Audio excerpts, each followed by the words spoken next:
Okay, my name is Victor, and we are going to build, or we are building, a powder room in a home that's already been rehabbed. There was never any time, or you know how it is, no money. Now we're building it. So the first thing we did was we cut out the hardwood flooring.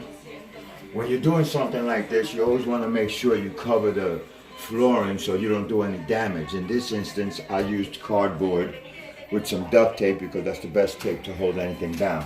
Protect the floor. As I was doing that, I noticed we had some dry rock here in this corner in the old plank pine wood, the original flooring. So I decided to cut this section out and replace it with 3/4 inch plywood, for those of you who don't know. After you do that, then you can start the framing.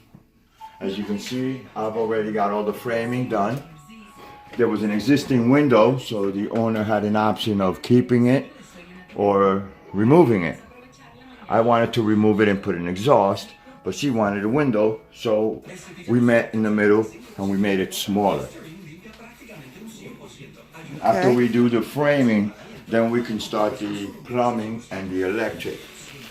It doesn't matter which one you start first. Normally you would probably do them simultaneously, but there's not enough room for 2 people. So I did the electric first and then the plumbing, as you can see.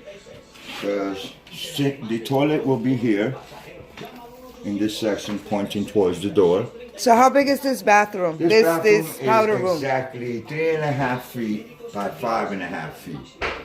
It's just enough space. You don't really need that much more space for a powder room. Some people like bigger.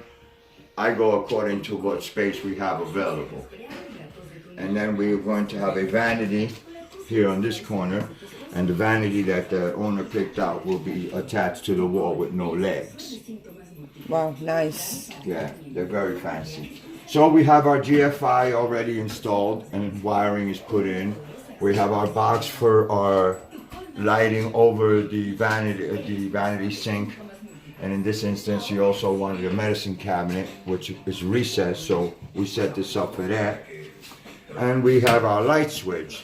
But now the owner wants to separate the two. So we have the recessed lighting and the lighting for the vanity all in one, but now we're going to separate it, which is the perfect time.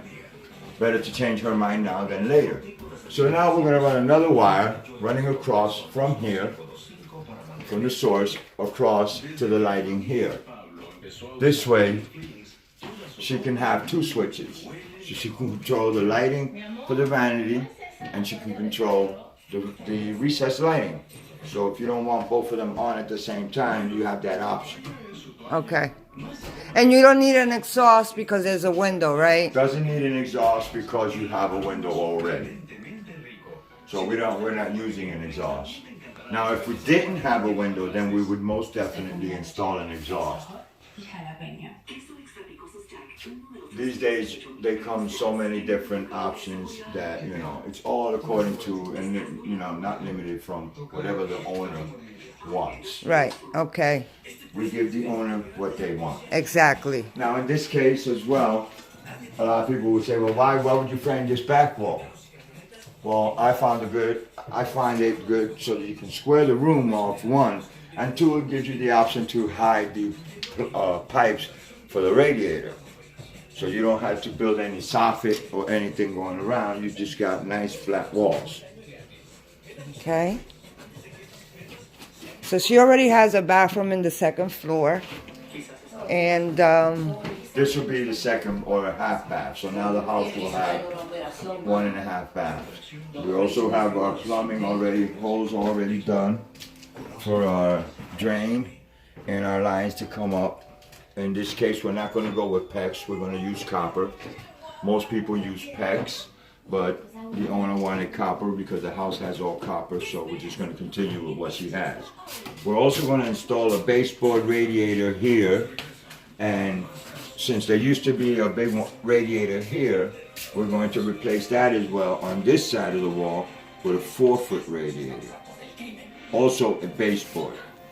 Very small, compact, and does the same work as, I prefer them better, you know, the cast iron ones because they're full of water and they work better and function much more efficient than the electric baseboard heaters.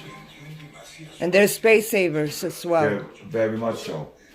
This one, as you can see, here's a copy of it here.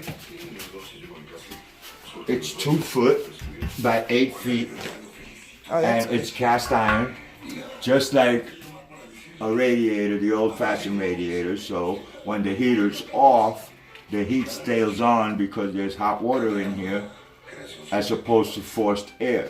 Once you shut off the radiator, there's no more heat coming into the room. okay. And these are better than the electric baseboard heaters because those just don't work as efficient.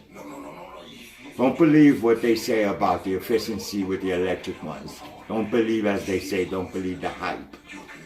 This is the way to go. Right. Much more better. Oh, I much have one better. of those in my kitchen, and I can attest to it that they are way much better. That doesn't sound right, does it? Way much better. Well, More efficient, I would say. yeah. Okay. Okay, so you're gonna give me a break so I can run these new lines, or you can start recording when I start doing the lines. I'm gonna create some holes to run the wire, Sounds good. and then we'll So, pick it up again. great. So then we'll, Till next time, yep. I'm your friendly neighborhood mechanic carpenter Victor.